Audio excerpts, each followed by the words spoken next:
राधे राधे भक्तों, सभी भक्तों को मेरा सादर नमस्कार। कार्तिक मास महात्म्य अध्याय 9। जय जय श्री तुलसी मैया, जय जय श्री हरि। राजा पृथु ने कहा, हे श्रेष्ठ मुनि नारद जी, आपने कार्तिक मास के व्रत में तुलसी की जड़ में भगवान विष्णु का निवास बताकर उस स्थान की मिट्टी का पूजन कहा है, तो मैं तुलसी की पूजा के महात्म्य को सुनना चाहता हूँ। तुलसी कहाँ और कैसे उत्पन्न हुई, बताने की कृपा करें। नारद जी ने कहा, हे राजन, तुमने उत्तम बात पूछी है, उसका उत्तर मैं देता हूँ, तो सुनो। एक बार की बात है कि सब देवता और इंद्र अपनी अप्सराओं के साथ कैलाश पर्वत पर भगवान शिव के दर्शन करने के लिए गए। वहां उन्होंने एक विकराल आकृति वाले दाढ़ी मूछधारी पुरुष को देखा। इंद्र ने उससे पूछा कि तुम कौन हो, भगवान शिव कहाँ हैं?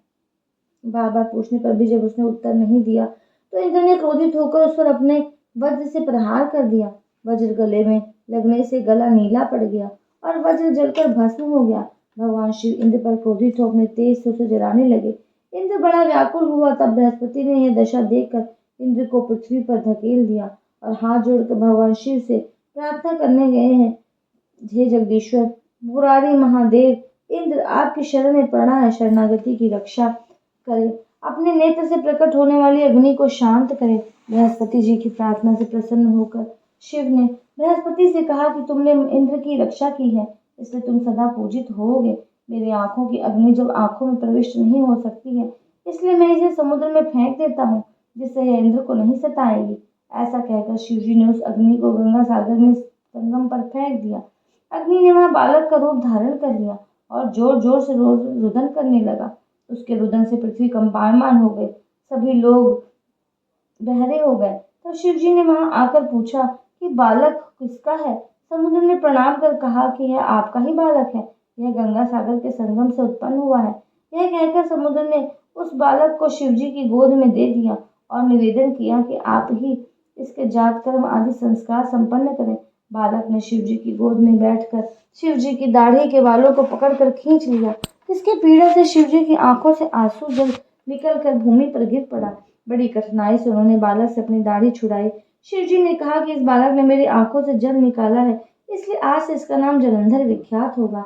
यह बालक बड़ा होकर शास्त्रों का महान विद्वान होगा, इतना बलवान बनेगा कि रुद्र के सिवा दूसरा कोई इसे मार नहीं सकेगा। ब्रह्मा जी ने बालक में सब गुण देखकर शुक्राचार्य को बुलाया और बालक को राज सिंहासन पर आरूढ़ कर दिया। बाद में ब्रह्मा जी अंतर्ध्यान हो गए। समुद्र ने अपने बालक को युवा समझकर उसका विवाह कालनेमी की कन्या वृंदा से प्राप्त कर दिया। वृंदा पति की आज्ञानुवर्तनी पतिव्रता स्त्री थी। इस प्रकार जलंधर शुक्राचार्य की आज्ञा अनुसार अपनी पत्नी वृंदा के साथ राजकाज चलाने लगे।